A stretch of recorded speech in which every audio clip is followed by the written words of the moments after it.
Our deep dive into the Jakks Classic Superstars rolls on. Series 8 today.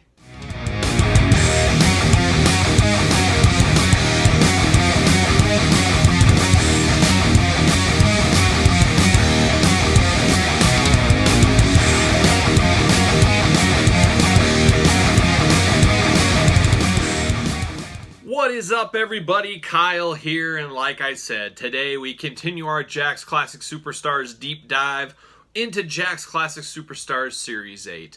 Hopefully you guys have been watching all these videos. We've done 7 prior to this. Hopefully you've liked and subscribed to the channel. Put your notifications on, as every week until we're done, it's going to take us about a year to get through all the Classic Superstars, different lines, sublines, you name it. We're just right at the beginning. We're at Series 8 right now, and this was, like I said in Series 7, we talk about it more while we're here today. Series 8 was the game changer lineup. This is one where it kept increasing. I always see that first set, there's a lot of eyes on it, and then, it stagnated a little bit. It was kind of what it was, a little rise each time, and then 6 and 7 got it, and then 8 is where it took off. This is where I said I got to have every single one. With Classic Superstars Series 8. This was the heaviest hitter of sets so far. This was the game changer set, and I equate that to the addition of Hulk Hogan in the set. You can't really have a Classic Superstars of Wrestling set without Hulk Hogan somewhere in it. This was where Hogan jumped into the line. They finally came to an agreement, and he was set to go, and we will get to those later. But Series 8 was a very difficult set to find, as you can imagine, with these heavy hitters. And we'll talk about that as we go through, like we always do. But let's start it off first. The first one we're going to go to is a heavy hitter, and that is the man they call Vader. One of the best in the set. Vader is in the traditional, I guess, Yokozuna mold, the way big fat guy mold, I guess you'd call it. I didn't like that for a lot of figures. In the box, I absolutely love this Vader. I think it works for him in the box. Outside the box, just a little bit too big. But in the box, I thought it was okay. So let's take a deep dive. Let's look at Vader here. You can see Vader there. His iconic singlet he wears. The iconic elephant mastodon type mask, I guess you would say, down there below. Love the addition of that. There's the picture on the side, of course. Name on the other side, the traditional Classic Superstars emblems and everything else. It just says Collector Series on the top. This is not to the point yet where they added the numbers. That will come later. But I just absolutely love this Vader. I think it just shines in the package. That's where it looks the best. The head scan is just phenomenal on this one. Like I said, the Mastodon helmet is a great touch. I'm so glad they added that. We're going to look at the back here. You can see there's Vader in his glamour shot. We'll read his description. You can see the whole line down there below. A lot of heavy hitters in here. We'll get through every single one of them. Let's read the back of Vader first. Debuted in 1985. 375 pounds, 6'5". Finishing move, the Vader Bomb. Titles, WCW Champion, U.S. Heavyweight Champion. It's so funny, we always talk about it. I don't remember him being U.S. Heavyweight Champion. I'm sure it happened. They wouldn't have put it on here if it wasn't the case, but I don't recall that. Favorite quote, it's time, it's time, it's Vader time. So true, that was a favorite quote of his. I'm looking at the prototype picture on the back. No real changes. It is what it is. They had it pretty much in. The only difference really is the Mastodon mask. It's a grayish look here. On the back it was black. Like I said, this one, more than a lot of Classic Superstars, looks really good in the pack. There's a lot that look good in the pack, outside the pack, but this one looks the best in pack. Outside the pack, it's just a little too big. Doesn't make a lot of sense for good old Leon. But I absolutely love the head scan on this. They just needed an intermediate, not the Kamala size, not this Yokozuna size. They needed something in between, and that's where Vader would have felt perfectly. Alas, it was never meant to be, and it did not happen. So there is Vader, one of my favorites in the Classic Superstars sets, that is for sure. But let's move on to the next one in the lineup. All right, here we got Cowboy Bob Orton Jr. In every single line of the Classic Superstars, there's, really popular guys, middle-of-the-road guys, and then guys that are, unfortunately, the peg warmers. And at least in my area, poor Cowboy Bob Orton was one of the peg warmers of this set. There was 2. We'll get to that other one in a little bit. But Bob was always easy to find out there. You could find him in pretty much every single store. For whatever reason, Bob Orton doesn't really resonate with a lot of collectors. I think he's an easy pass, where the Hulk Hogans of the world get gobbled up pretty quick. Unfortunately, Bob is not so lucky. But there is Bob. Love this figure, though. It's the iconic Bob Orton look, I would say. You got the forearm cast on there like he always had. Comes with his cowboy hat and his vest. Typical Jakks vest accessory we've seen before in the Ruthless Aggression line, but painted brown. The hat is always missing if you find him loose, usually. There's the old glamour shot picture of him. This is a must-have. If you're trying to recreate WrestleMania 1, you got to have this one in your lineup. That is for sure. There is the back picture. There's a little glamour shot back there. Let's see what it says about good old Bob back here. Debuted in 1972. Second-generation superstar, as we know. 217 pounds. Finishing move, the Superplex Pile Driver. WWE Hall of Fame inductee. So good for Cowboy Bob Orton. Father of Randy Orton, as we all know. Not really a ton more to say about this one. I always thought the head scan, the face scan on this one was good. I never had any issues with this. It's just one of those figures that doesn't resonate as far as the total line that people are looking for. But I don't know how you can have this line and not have somebody like a Cowboy Bob Orton Jr. So it's one of those hard things as a company, I imagine, saying, well, this is probably not going to resonate. People might not be all after this one. However, he deserves to be in the line. We got to bring him in there. So just the way it is. But like I said, he was a peg warmer found all over. You could find him everywhere, that is for sure, but a must-have figure. So there's Cowboy Bob Orton Jr. All right, we go from a peg warmer to one of the true holy grails of the Classic Superstars line, and that is Bruiser Brody. Maybe a lot of people watching this, or a lot of younger kids out there, whatever, they don't know the Bruiser Brody story. I was too young for most of Bruiser Brody. I didn't know about him till after he died, but really an innovator and something different as far as brawling and everything else, really taking it to the next level. They always said he would have fit in great in ECW, and I don't doubt it. I've seen many of his matches over the years. So happy to get this in the line. This is one of these deep cuts that true wrestling fans and people that really love wrestling and the history of wrestling, this is one that is guaranteed slam dunk needing to be in this set, and I'm very glad it's in there. Bruiser Brody debuted 1973, 325 pounds, 6'8", finishing move, the knee drop. Look at Brody there. Some people say, hey, this is plain compared to today's Mattel days, but this set came out in 2005. I believe it was towards the end of 2005. Came with a little chain here and the furry boots. That was breathtaking, groundbreaking at the time. That was such a cool thing they did. I was so happy to get it. You guys tell me in the comments, did you get this Brody? I know this Brody goes for a hefty chunk of change nowadays. It's funny, this wasn't necessarily a peg warmer, but you could find it from time to time. It wasn't like the Hogans in this set, but an absolute must-have. I kick myself repeatedly. I wish I would have bought one to be open and loose. I really need a loose version of this. I would love to see Mattel step up and make a Bruiser Brody one of these days in their, a Walmart Target exclusive or something along them lines. That would just be absolutely killer. But a real must-have in the Classic Superstars line, and probably my favorite in this Series 8. The Hogans are really cool, obviously, but we've had so many Hogans. This Bruiser Brody is, I'm going to say it, I'm going to step out on a limb. This is my favorite one in the set by far. Just a cool figure to have represented in this line. And a can't miss product for me, that's for sure. So that is the man known as Bruiser Brody. Let's see who we got coming up next. Well, we seem to be playing a little bit of a game. Peg warmer, superstar, peg warmer, superstar. I don't know, that's how it is shaking out today. But peg warmer, Chief Jay Strongbow, the #1 peg warmer in the set, unfortunately. I think he may still haunt some Walgreens out there in rural America, if I'm not mistaken. I wouldn't be shocked. Actually, I would be shocked. I'd pick it up in a heartbeat because it'd be so weird finding a classic on the shelf. But you guys know what I mean. Nothing really inherently wrong with this figure. I just don't feel that he was very popular, even at his time. I mean, he had his heyday for a couple of years, that's true. But I think the toy market and the people that were collecting, and especially lining up the guys in this set, Chief just didn't, unfortunately, cut the mustard on this one. But you can see it. I love the figure. He's got the green singlet on, but it's that headdress that stands out.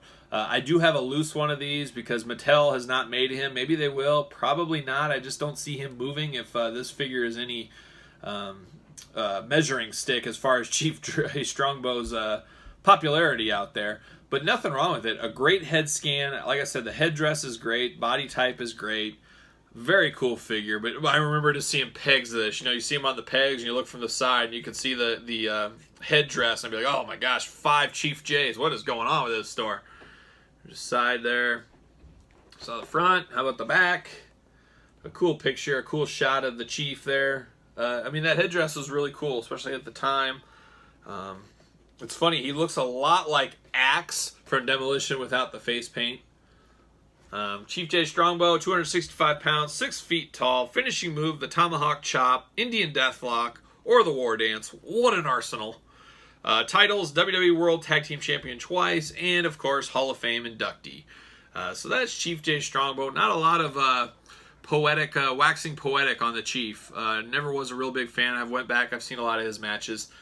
I don't know if he's one of those guys just for the time period you got to get into. Very happy he's in the set. I love having different people that don't get a lot of figures. So I would not replace him for anything. I wouldn't want a different Hogan or something. I want the Chief. I want characters like this. Just not my favorite wrestler out there. And I'm sure I'd be interested if any of you guys love the Chief, if he's one of your favorites out there. Something tells me probably not. But that is Chief Jay Strongbow. Let's keep it rolling. All right, now we're back to a heavy hitter, Jerry the King Lawler. One of Jerry Lawler's first, if not, no, it wasn't his first figure, but his first one kind of depicted like this. I think we had some Titantrons of Jerry Lawler. We obviously had the Bone Cruncher. But this is the first that really depicts classic Jerry the King Lawler straight out of Memphis. As a kid, I was so, I just loved this. I watched the USWA, some of the ESPN stuff with Jerry Lawler, the AWA stuff. Some of my earliest memories were of the King. I absolutely love the King. It's funny is because, you know, he obviously didn't have the body of Hogan or the Warrior, but there was just something about him that was believable. Another guy that captured my imagination as a kid, some of you guys aren't going to even know who I'm talking about. Some of you guys maybe would get it, and some of you guys will probably disagree, but that was Eric Embry back in the USWA and stuff. As a kid, I just bought everything. I ate it with a fork and a spoon. And Lawler was a very similar character for me. I don't know. And Hot Stuff Eddie Gilbert, those guys out of Memphis, I don't know what it was, but I just absolutely loved those guys and some of the wrestling they did. Anyways, I loved getting a Jerry King Lawler wrestling gear, height of popularity Jerry Lawler. This was an absolute must-have then, and it's a must-have now. Mattel at San Diego Comic-Con 2020 just announced an upcoming Elite of early 90s Jerry Lawler. That is another slam dunk must-have. I was a big, and still am a big Jerry Lawler fan of his work in the ring, that is for sure. Jerry the King Lawler debuted 1970. The guy never ages. 277 pounds, 6 feet tall. Finishing move, the fist drop and the pile driver, of course. Titles, AWA World Champion. Favorite quote, I am the king of wrestling. We all know Jeremy Padower, the inventor, creator, the leader at Jakks at the time. Grew up in Memphis. Huge fan of Jerry Lawler, as many were, especially if you were from that area. He also brought us Andy Kaufman, which we will get down to in the line, and I absolutely loved Andy Kaufman. I loved this angle. I remember renting these VHS tapes as a kid. I was extremely excited to get Andy Kaufman in the lineup with Jakks, and even getting him twice. Just totally cool. That's some of the offbeat stuff that Jakks did back in the day. But Jerry Lawler, let's take a look. Comes with a cape and crown, red and yellow, just pops. My favorite Jerry Lawler facial hair with the goatee. I thought that was just a great look for Jerry back in the day. There's the name on the side, and of course the back. Easily one of the top ones in the set. I love that Vader. I love Brody. The Hogans are cool, but Lawler's right up there at the top with me for that for sure. So there it is. Jerry the King Lawler, another must-have in the classic lineup. And there you have it. Let's get to the next one. Another timely figure, classy Freddie Blassie. For you Mattel Elite collectors, you know these guys are starting to hit. This guy is starting to hit your Walmart stores right now as the Walmart exclusive figure of Elite 77, and that's Freddie Blassie. I do not have that Mattel Freddie Blassie quite yet. I should have that hopefully this week. We'll unbox that or do something with that down the line, but it would have been nice to compare those two right here and there. but it is what it is. I love this Blassie. I actually have a loose one that I display with my Sheik and Volkov Mattel. That's how big of a fan of this Blassie figure I am. The new Mattel Blassie is unbelievable. I haven't held it in person, obviously, but the pictures I've seen, the face scan, the finger point, the rings, the cane, I mean, they got everything Blassie. I didn't really think this one would be topped. We got another Blassie with Hogan in a 2-pack that we'll get to down the line. But this Blassie is really cool. I like this Blassie still. I'm going to remove him from my Mattel case. I'm going to put him over with the Jakks now that we have a new Mattel one coming. But a cool figure. I love the 60s, 70s, even 80s, I guess. He was always flamboyant, but I love the robe, shirt, whatever you want to call it. Then the red. You got him on the side, you got no shirt on him. So I guess if you want him to wrestle, you can take his shirt off and he'll wear pants. A little strange. But there's the name on the back. And, of course, the full back there. But a great head scan. I mean, he must be easy for toy designers to get. He must have a very good face that's easy to make into figure form. Because look at that. Just looks just like him. You know exactly who that is. I could give this to my dad, who's a casual wrestling fan. He would get that in a second. He would know who this is. Love the cane he came with, of course. The Godfather later came with this same exact cane. Classy Freddie Blassie, debuted 1942, 220 pounds, 6 feet tall. Finishing move, the Southern Neckbreaker, the Bite, multiple knee lift to the neck, nerve pinch. What an arsenal. WWE Hall of Fame inductee, and the favorite quote, pencil neck geeks. So there you have it. Blassie, though, was another one. Managers don't sell that well. I've seen throughout the Classic Superstars line. He peg warmed pretty hard in a lot of places for a while.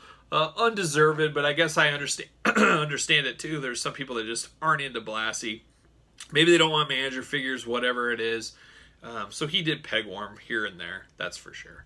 But that's it. That's classy Freddie Blassie, an anchor of this set.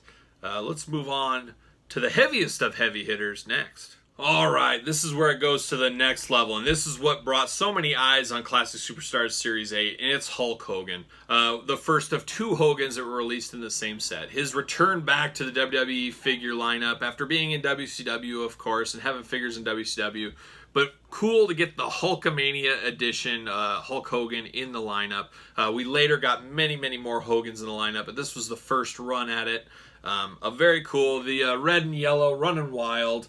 Great figure. Love the face on this one. Comes with the old school title. Picture on the side.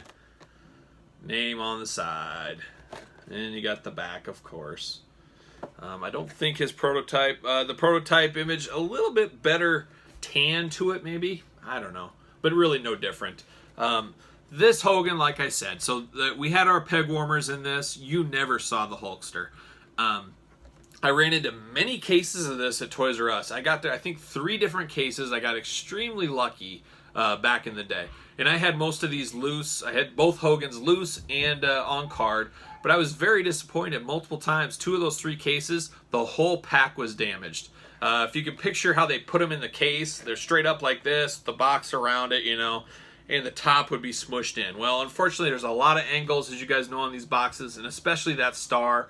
The star would be bent back over or whatever. I remember when these first came out, I was at Toys R Us. They had the pallet on the floor, sight to behold. I opened that bad boy up myself, which I do that all the time. I see the case, nobody's around, hey, I'll open it up. That's what I did, and it was all flattened. It was so heartbreaking as being a mint on card guy, wanting a mint one. I was like, I might never find these again. That's always my worry. That's one of the worries with the new AEW line. I love the packaging on that, but if you're mint on card, I think it's going to be tough. But we'll see. We'll play the long game and find out together. But like I said, I found the Hogans busted open. I still bought them. I said, well, I might not have a chance to get these again. You just never know what was going to go down. Ended up using those for loose, but then I found a case later on down the line. I think it was Toys R Us again. I think I found all these at Toys R Us, even though I believe they were at Target, Kmart's, and Walmart's as well. For some reason, I found these primarily at Toys R Us. Also, the second case I found, same thing, damaged across the board. Very disappointing. But the third final case, all mint, all was well, all was right in the world. Kyle got his mint Hogans, and I was set for life, I guess. Just like the NWO, it's for life. Hulk Hogan debuted 1978, 275 pounds, 6'7". Finishing move, the big boot to the face and the leg drop, of course. titles: WWE Undisputed Champion, WWE World Heavyweight Champion, WWE Tag Team Champion with Edge, WWE Royal Rumble winner twice, WWE Hall of Fame inductee. Favorite quote: when you're in the NWO, you're in it for life, and what you gonna do, brother, when Hulkamania runs wild on you? So there it is, the Hulkster, the true leader of the set. This is what everybody wanted. They wanted this Hogan. A great figure, one that stands up to this day, if you ask me. There was some variations on that, which we'll get to down the line, but this is the one Hogan figure that started it all for the Classic Superstars, that's for sure. No idea the value of this one right now. I'm sure it's high. It's got to be pretty high. It'll be interesting with Hogan coming back to Mattel. What if it affects any of these prices? I don't think it really will. But I remember this one being a real hot and heavy one on the secondary market. Like I said, this is the line that really jumped that secondary market to like how we see it now. When this line first came out, you know, $60 for Hulk Hogan. Just absolutely ridiculous pricing. Kind of like we see right now when like the Freddie Blassie comes out. It's $100. It's Chase. It's rare. Well, everybody wants things first. I understand it. So there's Hulk Hogan. Let's get to the next one, which is actually Hulk Hogan. The final piece of the puzzle is here, and that's the NWO Hulk Hogan. The first time Jakks made an NWO Hogan. Everybody wants an NWO Hogan. I know fans across the board are screaming for an NWO Hogan right now in the Mattel lineup, and we're going to get that by the end of the year with the Ultimate Edition, so that'll be very cool. But this is the original NWO Jakks Hulk Hogan. Much improved over the Toy Biz ones, the OSFTM ones. I always found those to kind of be garbage, you know, just to be honest. I absolutely love this figure. And this one in the red and yellow Hogan, super hard to find, super popular. For the same story I told you in the last Hogan figure. A very, very cool figure. Glasses, boa, NWO spray painted title. So many accessories of this one. The belt, the weight belt, and the regular belt. One thing I always found interesting is how they gave him one wonky eye. One of his eyes is small, one's bigger. Kind of, you know, he's got a little of that in real life, but it looks very strange in this figure. I don't know if you can pick that up, but it's a very weird deal. I always thought it was very strange. There's Hogan on the side. You can pick it up a little bit on there, too. And then his name on the other side, of course. And then the back, you got the whole lineup back there. But like I said, this Hulk Hogan was extremely difficult to find. One that was didn't sit on the shelves for long. You better get it fast or you're not going to get it. And I guarantee this holds a pretty penny on eBay to this day. This, you know, 2005, this 15 years ago, this figure came out. So many great pieces to this. This one really stands the time today. Today, you know, we probably have a soft goods NWO shirt, but besides that, the accessories, everything else, this is great. This is a great figure, must have. Like I said, this is a heavy, heavy duty line, Series 8. That's what set the Classic Superstars up for that 28 series run. I think if they wouldn't have had this set, they might have flamed out a set or two later. But this one just accelerated the push on the Classic Superstars and took them to the next level. I would read the back to this one, but they did cheap out a little bit. They put the exact same back as the previous Hulk Hogan. So I found that kind of interesting. The same back, and that's why it had the NWO saying and then the old school Hulk Hogan saying on there. But it is what it is. We expect that every now and again from Jakks. But just a slam dunk of a figure. I love the package on the back. You can see the whole crew, but look at that Hogan. They got him posed like he's playing the guitar on the belt just like he used to. Just a great, great figure. So there it is. That is Jakks Classic Superstars Series 8. I hope you guys enjoy these deep dives. New one every single week. Next week, obviously, Classic Superstars Series 9 as we keep rolling up. We're going to get through 1 through 28. Then we're going to go into the tag teams. We're going to go into the triple 3-packs. Limited editions, 1 of 100s, the ring giants, the belt packs, the rings. Never-ending line, it seems like. I think figuring it out will be done about March 2021, I think, the way things are going. So, got a lot more to look forward to here. Leave me a comment below your thoughts on Classic Superstars Series 8. Do you have any of these? Do you want any of these? Are you missing some of these? Your overall thoughts on the lineup. A lot of stuff we can discuss on Series 8. Don't forget to like the video. And don't forget to subscribe to the channel. But that's all I got. That's Classic Superstars Series 8. Until next time, I'll see you guys all real soon.